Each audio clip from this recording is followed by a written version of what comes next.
Em nome do Pai, do Filho e do Espírito Santo. Amém. Ave Maria, cheia de graça, o Senhor é convosco.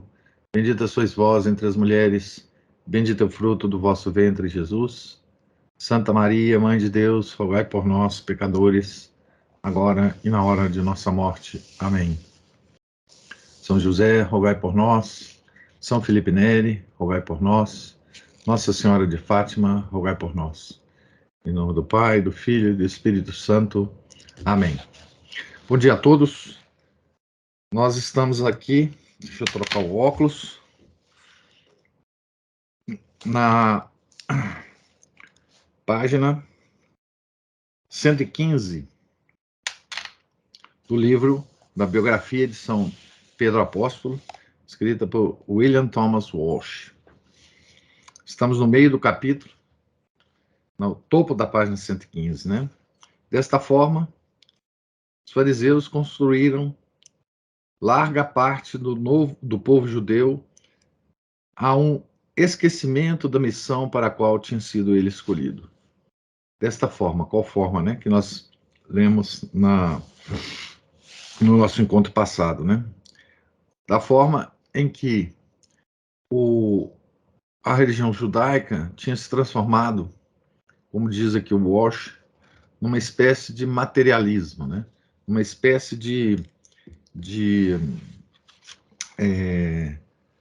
uma religião que tinha fórmulas externas de comportamento rígidas, que os fariseus impunham, não é, ao povo judeu, mas que não tinha nenhum conteúdo, né? Nenhum conteúdo. O coração tinha endurecido, né?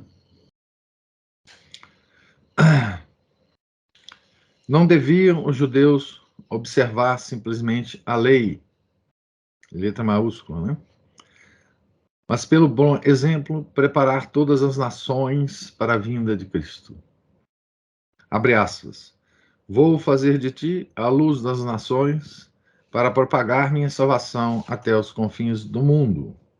Isaías 49, versículo 6.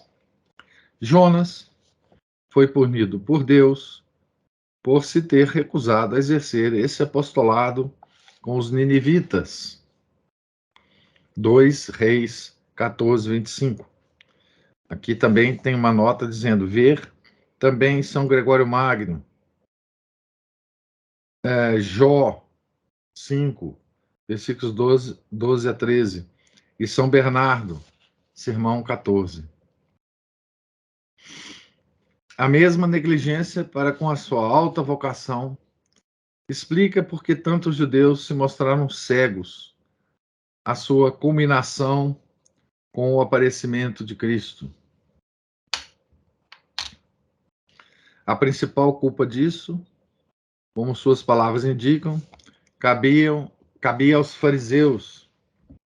Em vez de difundir a luz que lhes fora dada, ocultavam-na no próprio íntimo, desprezando as nações a que deveriam ensinar, e erguendo em redor de si mesmos e de grande número de seus companheiros judeus o gueto espiritual do racismo e do falso nacionalismo.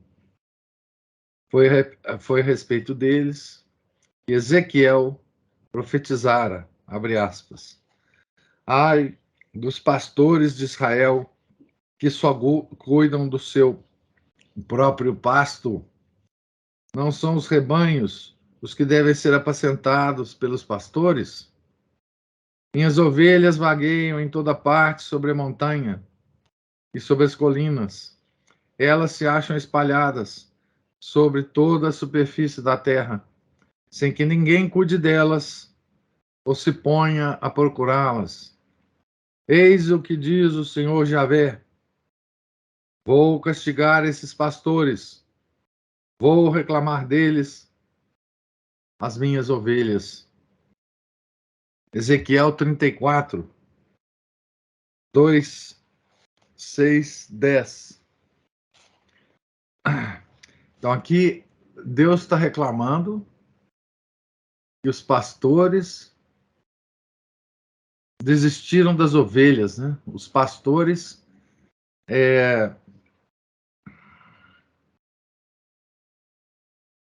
se descuidaram do cuidado com as ovelhas, né? E o que o Senhor Javé promete aqui através de Ezequiel, né? Vou castigar esses pastores, vou reclamar deles as minhas ovelhas. Então, essa passagem é muito significativa para nós hoje, né? Também, né? Para nós que parece, pelo menos exteriormente, que os nossos pastores atualmente desistiram de nós, suas ovelhas, né? E Deus é o mesmo, né? Então a gente pode esperar o mesmo comportamento desse mesmo Deus, né? Vou castigar esses pastores, vou reclamar deles as minhas ovelhas. A citação de Ezequiel começa assim: ai dos pastores de Israel que só cuidam do seu próprio pasto. Muito significativo isso aqui para nós, né? E para os judeus naquela época, né? No, e a gente viu, né, o que aconteceu depois, né? Tendo tal culpa a ocultar, e era tamanha que, quando plenamente fomentada, nem 19 séculos de exílio, de miséria, seriam bastantes para espiá-las, não havendo arrependimento. Tinham se tornado os fariseus, antes do advento de Cristo, uma sociedade secreta, fraternidade ou sheber, de cerca de 6.000 membros, espalhados pela Palestina, especialmente nas províncias. Eram admitidos os membros com uma cerimônia formal de iniciação e colocados em 4 graus, abre aspas, marcando uma escala ascendente de pureza levítica ou separação de tudo quanto era profano. Aqui ele cita uma obra de onde ele tira essa informação, né? Então eram os puros, os sagrados, separados da lama, né? Que existia, segundo a concepção deles, por aí, né? Uma sociedade secreta. O segredo e a dispersão davam-lhes uma influência bem além da proporção de seu número. E a atitude do Messias para com eles não deixa dúvida de que era um poder pernicioso. Não é necessário supor que tenham sido inoculados pelo veneno gerado nos mistérios órficos e eleusinos, como seus antepassados tinham sido pelos contágios de Belfegor e Baal. Então, veja que o Thomas Walsh aqui está muito bem informado, né? Dessa influência gnóstica, né, nos judeus dessa época, né? Nessa estrutura de seita, de sociedade secreta, né? De cultos órficos, né? E eleuses, né? Isso tudo é influência da gnose pré-cristã, né? Nós já estudamos, né?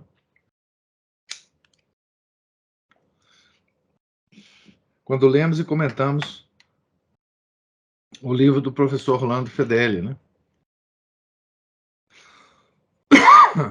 O que tinham feito era reduzir o judaísmo em suas fileiras a uma espécie de culto de si mesmos, sob o pretexto de exaltar o povo judeu. Mas isso é o começo de ateísmo.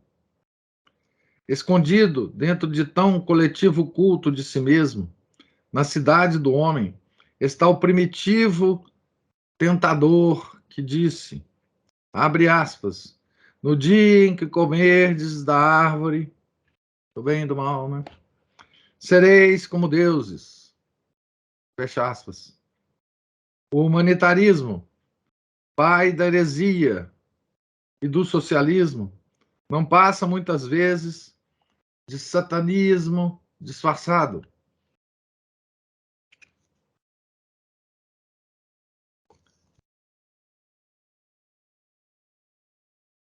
O humanismo, né? O humanismo que veio lá desde a Renascença, né? Também faz a mesma coisa conosco hoje, né? Veja que a história, nos seus traços mais gerais, se repete, né? Aqui nós estamos vendo a degradação do judaísmo, né? E nós podemos seguir essa mesma história depois da Renascença. Por trás desses hebreus puritanos estavam os saduceus, poucos em número e fortes principalmente em Jerusalém. Não tinham uma organização tão definida, mas eram antes uma classe de filósofos céticos que haviam reagido sob a influência da especulação grega contra a falsa rigidez e exclusivismo. Eram racionalistas que negavam a ressurreição dos mortos e a imortalidade da alma. Mas não é exatamente o que nós vemos com o racionalismo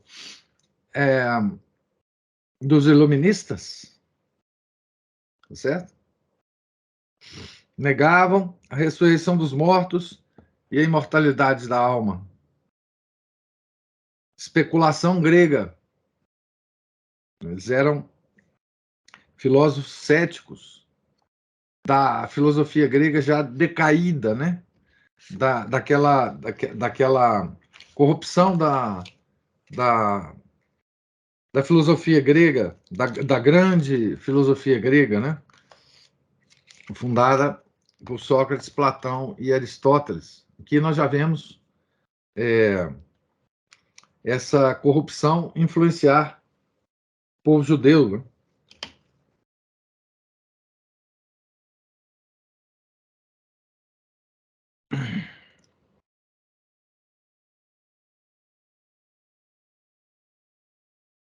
Bom, está gravando agora de novo. Então, essa influência helênica sobre Israel já se deu na fase de decaimento da filosofia grega, né? E os saduceus importaram essa especulação grega já em decadência, né?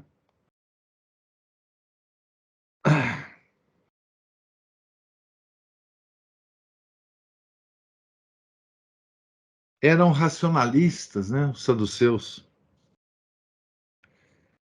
Contudo, defendiam um antigo dogma do livre-arbítrio contra o determinismo dos fariseus.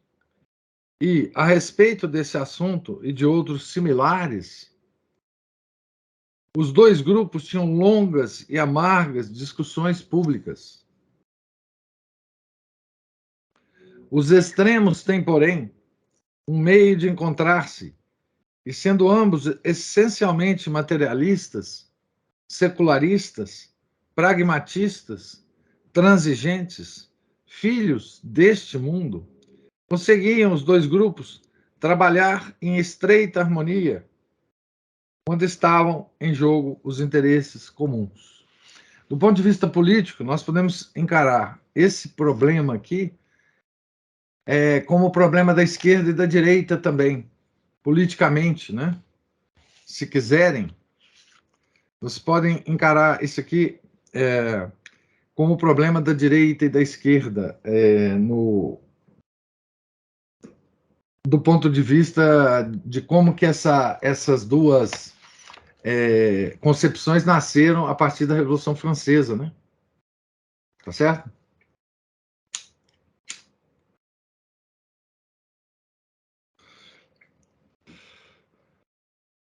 Os fariseus representando a direita e os saduceus a esquerda.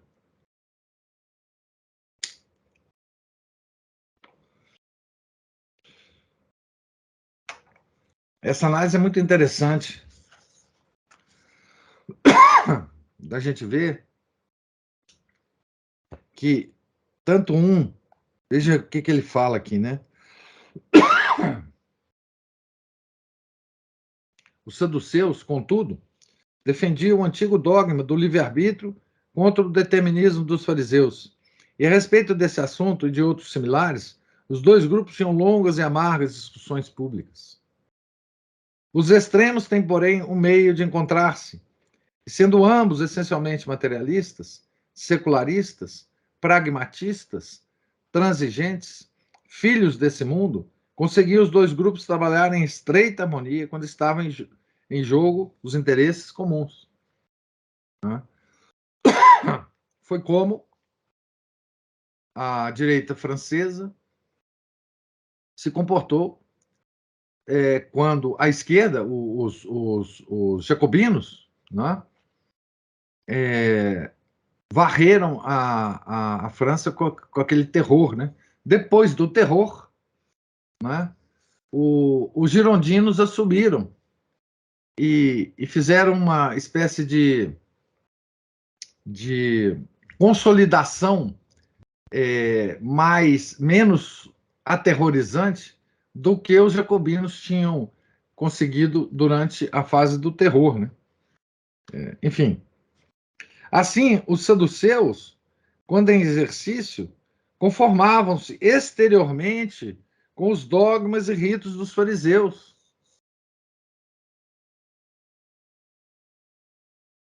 E nas questões políticas e econômicas, ambos partidos eram guiados e dominados por uma pequena oligarquia, e era também uma plutocracia, mais uma semelhança, né, com o nosso estado atual, né? Através de seu controle sobre o alto clero, que deviam não a Israel, mas aos romanos, umas poucas famílias ricas ligadas entre si dominavam toda a vida judaica e cobravam tributo de quase todos os judeus do mundo. Oligarquia, né? Poucas famílias ricas dominavam todos os judeus do mundo. Recebiam uma porcentagem de cada transação dos cambistas do templo. E esses financistas não somente cobravam seus 10 a 12% na troca do dinheiro de outras nações pelas moedas do santuário, mas tributavam judeus de fora em moeda corrente para pagar despesas enquanto se achavam em Jerusalém. Recebiam comissões pelas dádivas enviadas ao templo por generosos israelitas de Alexandria ou Antioquia. Provavelmente, além disso, dirigiam várias outras empresas de agiotagem. Finalmente, os sumos sacerdotes e seus parentes eram os proprietários dos bazares, que chamavam de mercado do templo, provavelmente no pátio dos gentios. Então, toda aquela escumalha que Nosso Senhor atacou com as cordas, né? Na verdade, bem podiam ser, né? Tudo isso controlado por essa oligarquia, né? provavelmente até aquela parte lá do pátio dos gentios, né? Era ali que as pessoas usualmente compravam animais para o sacrifício, pagavam comida e bebida oferecidas a preços ajustados mensalmente, pagavam o comissário, ou Munchen, significa pessoa aprovada, que inspecionava e certificava os animais ou aves. Inspecionava e certificava. Tinha inspeção, tinha burocracia, né? E esses inspetores certamente tinham que ser pagos, né? Cada transação aumentava a riqueza dessa minoria corrupta e ostentosa.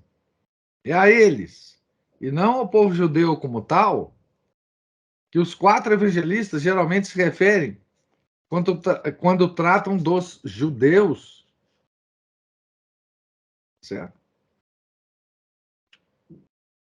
O chefe daquele clã parasítico, daquele judaísmo oficial e totalitário, era Anás, filho de Sete. Esse velho saduceu era aquele mesmo a quem Simão Pedro vira na sua primeira visita a Jerusalém, na idade de 19 anos, trajado de violeta e de púrpura e de um escarlate retinto, com a mitra de Arão na cabeça e a placa de ouro na testa. Comprara de Quirino o sumo sacerdócio, então ele comprou a posição de sumo sacerdócio de Quirino e o encarara desde o começo como uma oportunidade financeira. Frio, astuto, ousado, cheio de recursos, implacável. Tinha conseguido, em 7 anos, edificar a burocracia que agora controlava tanto os negócios civis como os eclesiásticos. Ele e seus filhos, com as famílias a eles aliadas pelo casamento ou pelo interesse, juízes mergulhados na corrupção, intimidavam o sinédrio ou o conselho dos 70 anciãos, e tranquilamente colaboravam com Pilatos e outros funcionários romanos, enquanto em público fingiam denunciá-los. Veja, veja essa estrutura de poder que o autor está nos descrevendo aqui, né? De negociatas, né? A estrutura do poder controlador de tudo, né? Então, você veja que esse Anás, né, ele controlava tudo, né? O Sinédrio, o Conselho dos 70, não é? Tinha relações amistosas e bastante rentáveis, certamente, com Pilatos. Então, Pilatos, de certa forma, estava na mão dele. Tanto é que a pressão que foi feita sobre Pilatos para que ele condenasse Nosso Senhor foi imensa. E agora a gente sabe como que esses judeus eram poderosos, inclusive para denunciar Pilatos ao imperador e para tirar ele de lá. Quem sabe para condená-lo, para que o imperador o condenasse à morte, né? Veja que a, a estrutura de poder que estava em funcionamento era uma coisa fabulosa, né? Os judeus tinham muita influência, inclusive em Roma, né?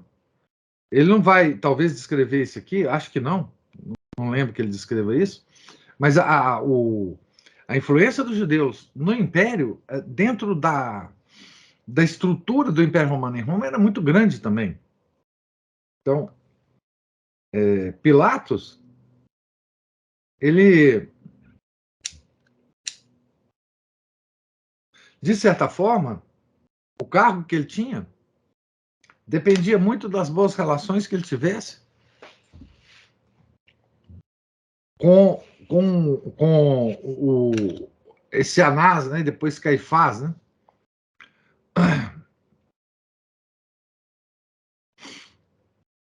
Depois de 7 anos desse tipo de serviço, entre aspas, tornara-se Anás tão impopular que achou mais prudente retirar-se. 5 de seus filhos lhe sucederam, cada um por sua vez. Depois, um de seus netos. O sumo sacerdote do momento, o fariseu Caifás, era seu genro. Mas isso eram apenas aparências. Anás ainda mantinha nos bastidores as rédeas do poder e não somente aconselhava, entre aspas, Caifás, desde uma posição obscura e não oficial, mas presidia como nazi ou príncipe do Sinédrio. Era o rei sem coroa dos judeus. O povo detestava cordialmente aquele velho extorsionário e seus partidários. O rabino queixava-se, abre aspas, eles próprios são sumos sacerdotes, seus filhos tesoureiros, seus criados batem no povo com varas, fecha aspas. O Talmud fala de uma maldição lançada contra eles por um notório rabino de Jerusalém, Abba Shaul, e desdenhosamente lhes atribui o especial pecado de assobiar. Está entre aspas esse assobiar aqui. O que parece significar algo como silvar como víboras. O contemporâneo Joséfo menciona o filho de Anás como, abre aspas, um grande acumulador de dinheiro, fecha aspas, que, pela violência ou pela intimidação, roubava de sua remuneração os sacerdotes comuns. Cerca de 3 anos antes da queda de Jerusalém, no anos 70, né? Os cidadãos que vinham desde há muito sofrendo rebelaram-se, cheios de cólera, e destruíram os bazares dos filhos de Anás, mas demasiado tarde, infelizmente, para evitar a ruína predita. Aqui ele cita a referência de onde ele tira essa informação. Anás não dava importância a isso, interessava-se apenas por si mesmo, tendo em vista o poder que o dinheiro lhe proporcionava. Honrava com seu ódio apenas aquilo que ameaçasse esse poder. E somente deste ponto de vista formou sua opinião a respeito de Jesus de Nazaré. Logo que o viu e o ouviu, ficou sabendo que se o aceitasse como Messias, teria de confessar ser ele próprio um ladrão e um opressor dos pobres, um servo hipócrita de Deus, e teria de devolver suas riquezas roubadas e abrir mão de suas comodidades. Demasiado depravado para isso, concebeu um ódio de morte contra o Santo de Deus quando o viu cruzar o pórtico de Salomão. Anás sempre fora mau. Agora era satânico. O veneno de seu ódio perseguiu o Cristo mesmo depois que ele deixou Jerusalém, num dia de primavera, para regressar à Galileia. Aonde quer que ele fosse com seus amigos, os espiões de Anás estavam de vigia, ouvindo, cochichando. Queixavam-se quando os discípulos colhiam umas poucas espigas de milho num sábado. Ficavam à espera numa sinagoga das redondezas, em outro sábado, para ver o que faria o Senhor. Abre aspas, na esperança de descobrir uma acusação a fazer contra ele, fecha aspas. Quando ele lhes dava uma resposta incontestável e curava a mão seca de um paralítico, não tinham outro recurso senão, abre aspas, encherem-se de furor, fecha aspas, e, abre aspas, falarem uns com os outros para ver que fariam de Jesus, fecha aspas. Aqui tem citações do Evangelho que estão nas notas, né? Levi, o publicano convertido, relatou que depois deste incidente, abre aspas, os fariseus, saindo dali, deliberaram sobre o modo de o levarem à morte. O próprio Mateus, que era o Levi, né? Mateus, capítulo 12 do Evangelho de Mateus, versículo 4. Estavam dispostos agora a fazer uso de qualquer arma.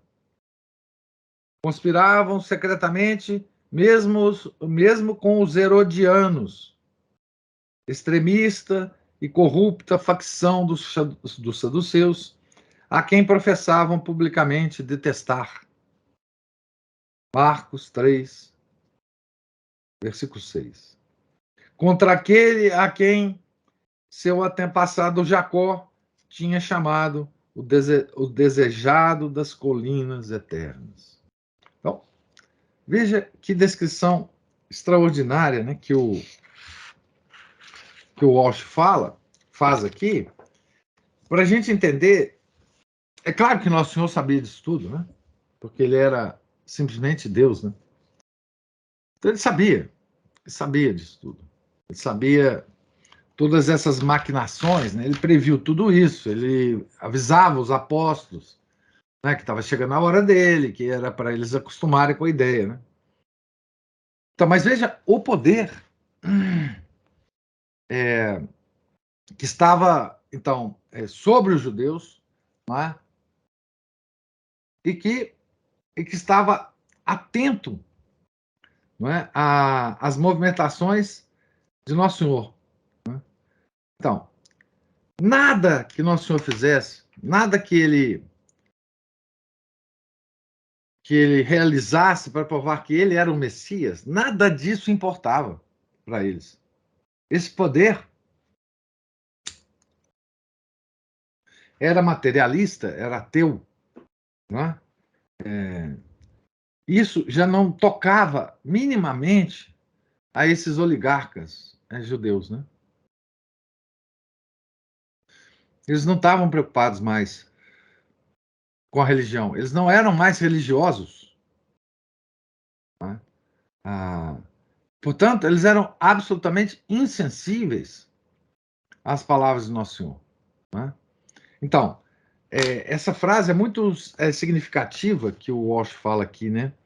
Que o Anás, ele sempre fora um homem mau, um homem cruel. Quando ele se voltou contra Cristo, aí ele se tornou satânico. Satânico. Né? Ele estava fazendo agora o trabalho de Satanás. Né? E veja, que coisa incrível, né? Comparando as duas épocas, né, que nós vivemos hoje. Então, Nosso Senhor estava absolutamente consciente de tudo isso. Mas ele não falou nada disso para os apóstolos. Ele não entrou nessa seara. Ele não estava interessado nisso. Ele não deu aula de política para os apóstolos. Ele não falou, ele não tentou fazer com que os apóstolos se infiltrassem nesse meio para derrubar. Ele não quis que os apóstolos fizessem trabalho político algum. Embora ele soubesse tudo o que estava acontecendo. Né? Embora ele soubesse a degradação do povo escolhido, né? Veja como é que nós nos enganamos hoje com as nossas concepções, né, do que nós devemos fazer no mundo completamente dominado por algumas famílias, como era lá, né? Como era lá, algumas famílias. E veja, nesse mundo judeu havia toda uma articulação, um relacionamento desses judeus oligarcas com o Império Romano, com o próprio imperador. Né? Havia muitos judeus na corte, né? em contato com a corte.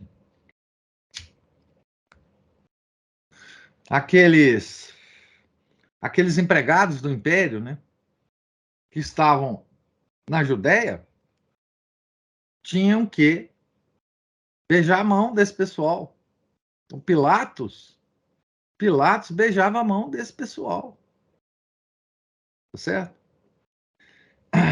E qual o comportamento de Nosso Senhor e dos apóstolos? Nenhum comportamento do ponto de vista político. Tá certo? E isso nos faz lembrar bem o que Nosso Senhor falava sempre, né? E falou para Pilatos, né? O meu reino não é deste mundo. Né? Então, isso significa, eu não vou me meter com essa parafernália toda de vocês. Né? E hoje nós vemos que nós católicos, no mundo, tão louco quanto era o mundo na época de Jesus, tão louco quanto sempre foi o mundo, nós achamos que a solução para nós é política, de representatividade no parlamento, nós discutirmos politicamente nas redes sociais, né? De nós participarmos, nós temos que participar, nós temos que apoiar fulano, nós temos que votar, não é isso? Então veja que o quão longe estamos, né? Desse espírito cristão, do próprio Deus encarnado, né? Na época dele. Né?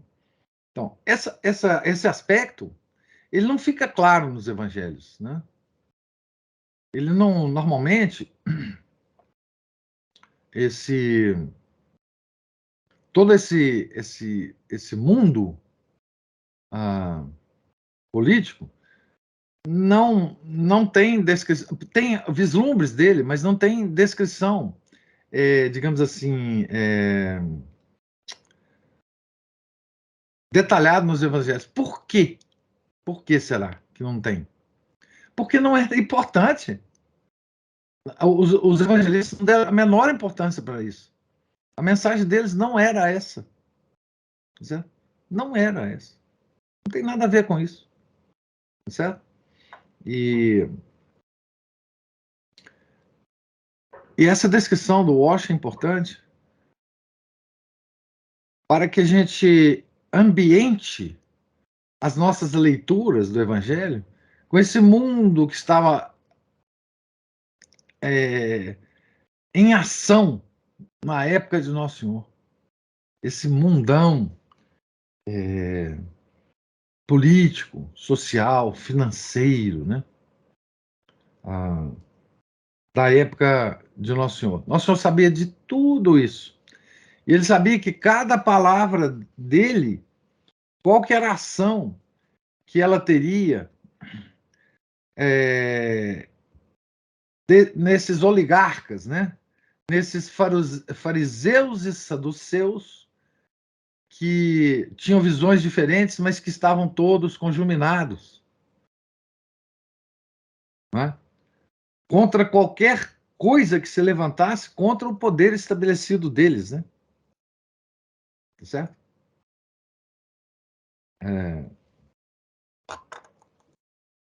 Então, eu vou terminar aqui, no final do capítulo 10, né?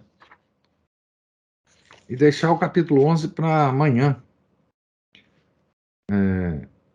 Se Deus quiser, a gente lê o capítulo amanhã.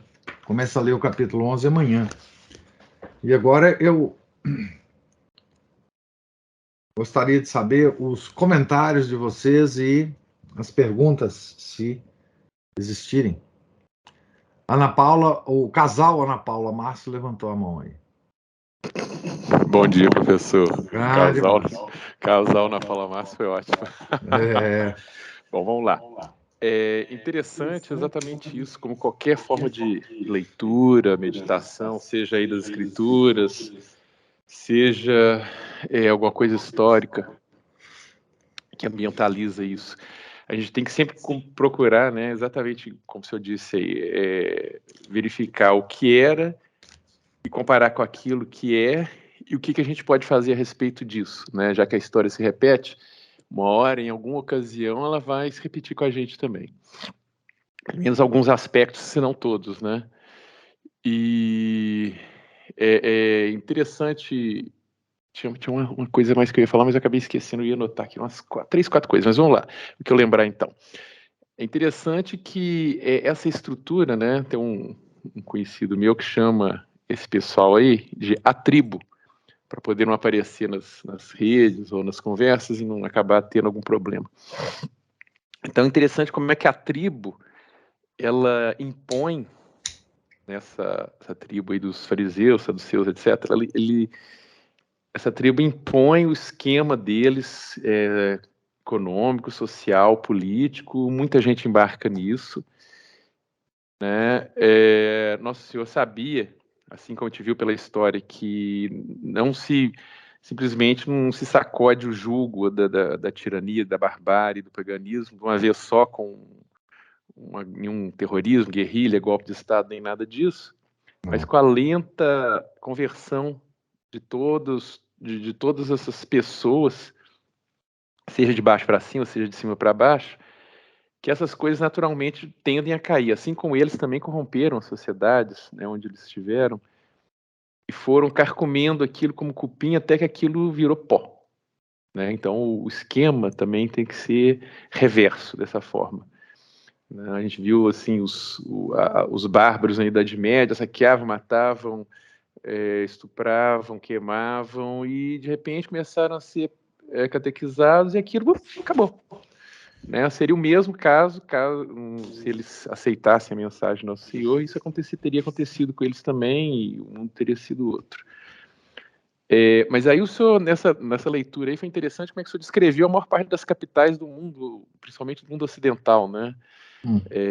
Poderia estar descrevendo Jerusalém, mas parecia Brasília, parecia Belo Horizonte, Rio, São Paulo, Paris, Berlim, qualquer coisa assim.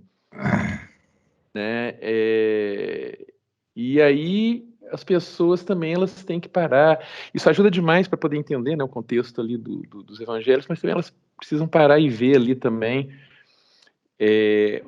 que parte que toca elas ali nesse contexto, a forma como se eles atuam da mesma forma, se eles entram no esquema, vamos dizer assim, ou não, né? E como você falou, né, não adianta, vamos para a rua, não adianta nada. Né? O processo é pela conversão, e ao invés de preocupar primeiro com a conversão dos outros, chamando os outros de herege, disso, aquilo outro, começar por si, né, fazer o apostolado do bom exemplo, né? E a mensagem, quem tem que chegar por palavras, geralmente não é conosco, mas se a gente puder fazer também dá. E interessante que as pessoas, né, elas precisavam ver também que todo esse esquema político é um esquema exatamente como o autor colocou, esquema mafioso. E a máfia tem origem, as mesmas máfias, né? Tanto as máfias como o terrorismo, as guerrilhas, elas têm o mesmo fundamento, o mesmo molde, que é o molde aí da tribo, que molda, por sua vez, as sociedades secretas, que moldam, por sua vez, os regimes políticos atuais. né? Só lembrando que uns estudiosos levantaram o tema que máfia é uma sigla. Assim como aquela mão preta, né, que o pessoal colocava assim, depois de um ato de terror, punha a mão preta, a mão numa tinta assim, e carimbava uma parede local. 5 dedinhos, né? Então, MAFIA. Então, como na Itália começou com esse... Eu acho que eu já falei sobre isso, né? Mazzini autoriza furtos, incêndios e atentados. Então, essencialmente, é como funciona, né? A máfia é um grupo, começa com um grupo fechado, com uma espécie de oligarquia, um grupo familiar fechado e seus asseclas, né? Com alto grau ali de lealdade, e quem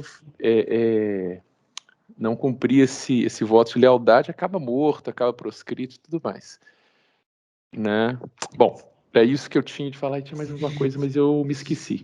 Mas aí, se eu quiser tecer mais comentários a respeito, muito obrigado.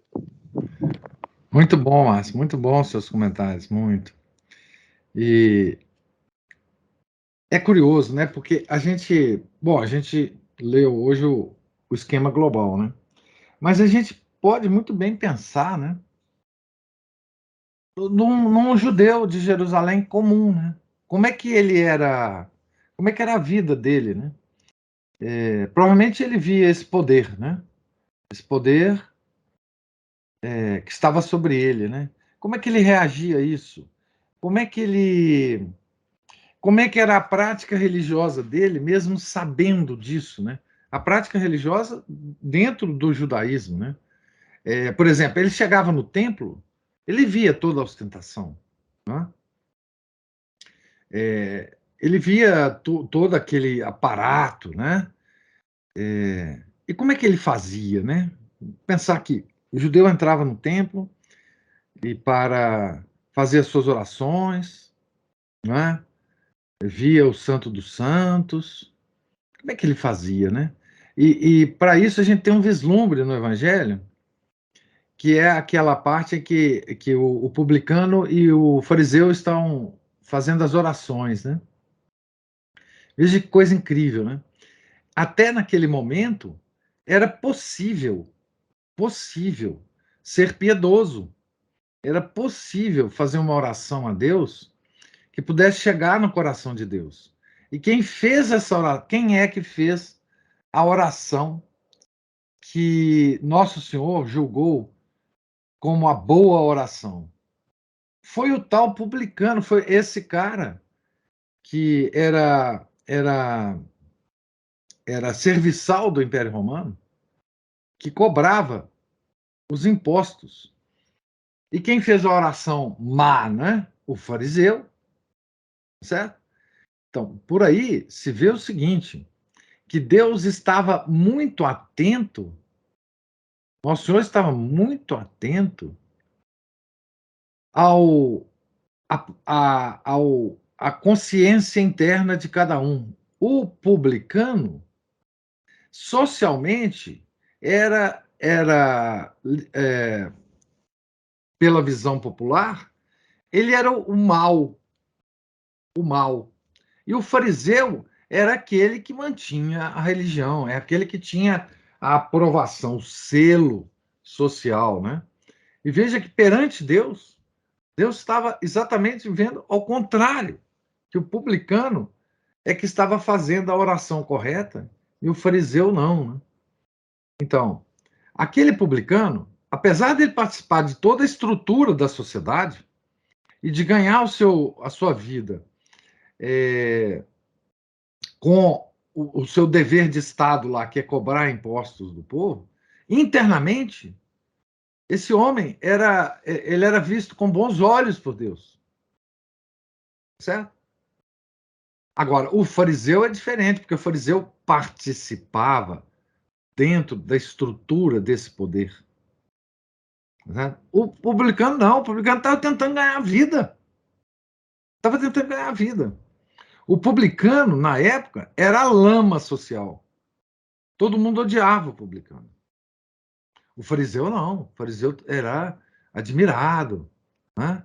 E aí Deus vai fazer a inversão. Ele vai ver por dentro as duas pessoas. Né? E isso é mais uma lição para nós, né? Não importa onde a gente esteja, o nosso Estado, os nossos deveres de Estado, o que importa é a nossa relação real com Deus, né? Você falou bem, o apostolado do exemplo. Muito pouco a gente pode fazer um apostolado, digamos assim, intelectual, né? Ensinar São Tomás de Aquino, etc. Mas todos nós podemos fazer um apostolado de exemplo, todos. Desde que a gente se preocupe com a nossa própria conversão, né? Quer dizer, veja que coisa maravilhosa que Deus nos deu, né? Preocupados com a nossa própria conversão, só com isto, nós podemos converter os outros. Só com isso. Nós não precisamos ter alta capacidade intelectual, não precisamos sair falando nas redes sociais, né? Então, assim,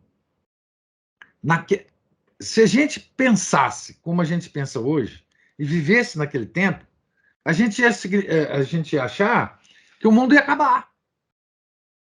Né? O mundo ia acabar. Não é possível. Esse mundo vai acabar.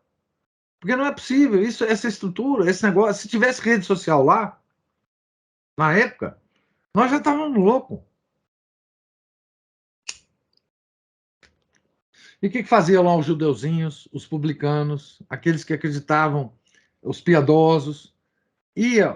Eles iam no templo, naquele templo luxuoso, naquele templo em que era controlado por Anás, né? Aquele templo construído pelo Herodes, ia lá rezar para Deus.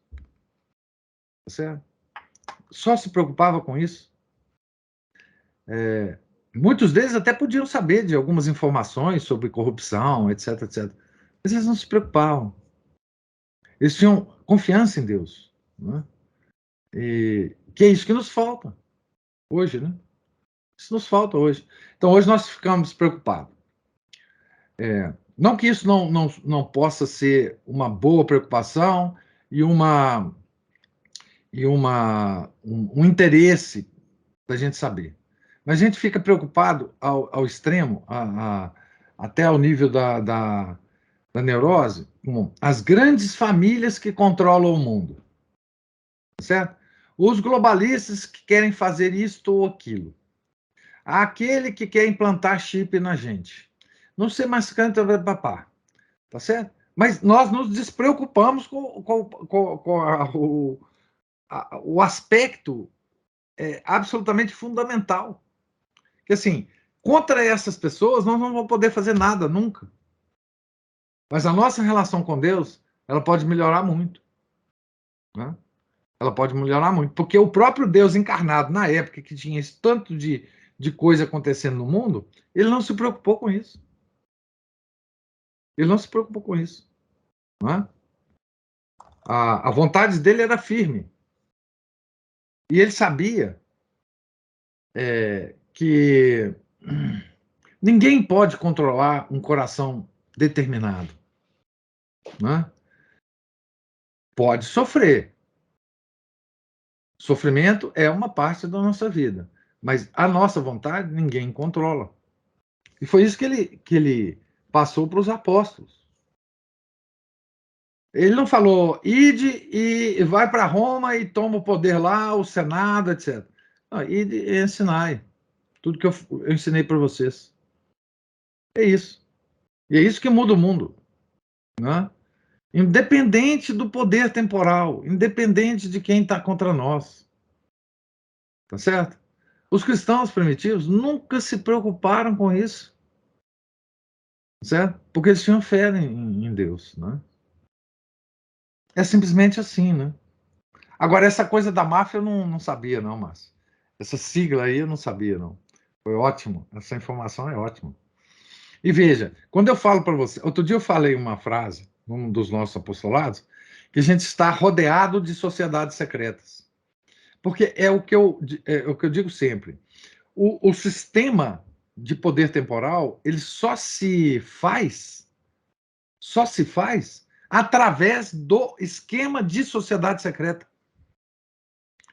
Qualquer tipo de poder global que se implanta não tem outra forma de se implantar a não ser no modo sociedade secreta, no modo tribo, né, como você chamou. Então, por isso que nós estamos rodeados de sociedades secretas. Né?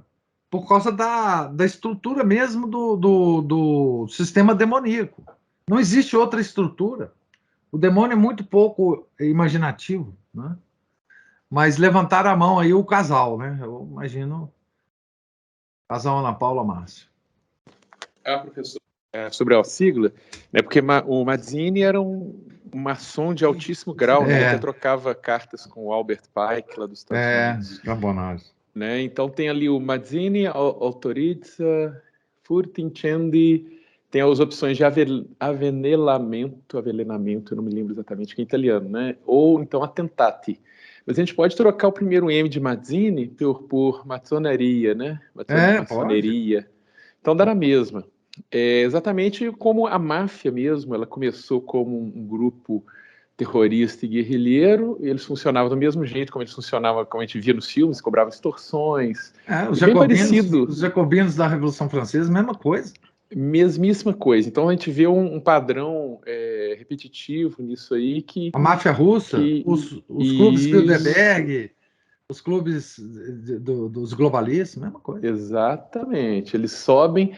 É igual aqueles esquemas, às vezes, de polícia que a gente vê nas fotos, assim, nos documentários, o FBI descendo aquele diagrama, assim, de famílias, né, de relacionamentos com autoridades corruptas e tudo mais. É igualzinho, essas máfias são a mesma coisa. Você pode citar Skull and Bones nos Estados Unidos, a Boêmia lá também, aquela sociedade... A Charterhouse, lá a máfia de Frankfurt, lá a escola de Frankfurt, tudo era mafioso, tudo era esquema de máfia. É o mesmo esquema de máfia. E a parte também que eu tava lembrando aqui que eu ia falar, agora eu vou ter que, daqui a pouco eu tenho que entrar para pegar um extra aqui numa aula, mas é o seguinte, é como que já que todo poder é concedido, né, como o próprio Nosso Senhor conversando com Pilatos disse, a quem tem posição de autoridade para ser exercido em nome de Deus, por Deus, para Deus, em Deus, e como eles corromperam tanto, então o poder hoje é exercido pelo diabo, para o diabo, no diabo e com o diabo. Né? Então, a gente vê tantas normas realmente demoníacas, satânicas, anticristãs, antissociais, e o pior de tudo, muita gente obedecendo cegamente a isso tudo, sem o mínimo de contestação, no sentido de cumprir e exigir que os outros cumpram, né? Assim, ao invés de simplesmente, muitas vezes, fazer um ato de desobediência civil, ainda que velado, ainda que disfarçado e escondido, ou pelo menos de não colaborar com esse sistema. Isso. Né? E a gente vê isso extremamente forte aqui em Minas Gerais. O povo aqui é extremamente... Se a autoridade falar assim, tem um decreto aqui, todas as mães têm que morrerem a paulada. Né? O pessoal é capaz de perguntar assim, aqui, pode ser de cacetete mesmo, cabo de enxada... vai faltar pau aqui. Pessoal, os cabos de enxada somem dos depósitos. Vai todo mundo comprar e antes do anoitecer as mães são todas mortas. Porque o povo aqui é como um conhecido meu do Rio Grande do Sul. O pessoal aqui, ele diz que o pessoal aqui tem uma fé quase religiosa na autoridade civil. E isso também precisa ser visto com cuidado também, né? Porque o poder é para ser exercido isso, não o abuso. É a mesma coisa que a gente faz contra os pais, né? Os pais, eu estava ensinando catequese onde seu pai te mandar vender cocaína na esquina, você não vai cumprir, mas se ele mandar você lavar uns pratos, você vai cumprir. Então, o abuso não é para ser cumprido. Né? Fica a lição aí para a Polícia Federal e aquele careca nojento lá, né? Que manda, eles fazem absolutamente tudo sem contestação, porque o emprego deles né, é mais importante do que a estabilidade do país.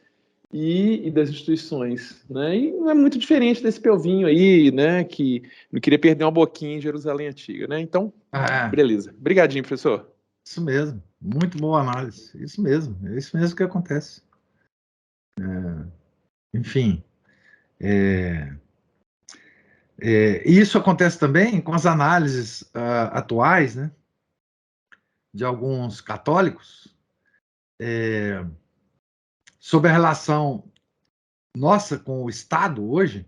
Eles parecem que não perceberam a mudança desse conceito Estado que ocorreu. Então, eles ainda relembram a doutrina tradicional da igreja, que nós temos que respeitar o Estado, que o Estado não sei das quantas, etc, etc. Eu vi muito dessas análises sendo feitas na época da eleição passada e agora sendo repetidas, né? Muitos católicos, infelizmente, né? Eles não entenderam essa questão do poder temporal e do poder espiritual, né? Quando é que a gente percebe que o poder temporal está agindo no sentido do poder espiritual e quando é que ele está agindo contrariamente ao poder espiritual, né? Então, e aqui fica muito claro a posição de um revolucionário e de um católico. Nós não podemos ter a atitude de revolucionários. Nós temos que ser católicos, né? E muitas vezes a gente fica, a gente se engana, né? A respeito de qual é a reação que nós temos que ter em relação ao mundo moderno. A nossa primeiro ímpeto é nos tornarmos revolucionários, mas nós não podemos nos tornar revolucionários, porque nós somos católicos, né? Então, a nossa atitude contra os revolucionários não pode ser uma atitude revolucionária. E a gente normalmente não percebe isso, né? Infelizmente. Mas alguma observação? Hoje está muito boas as observações que surgiram aí.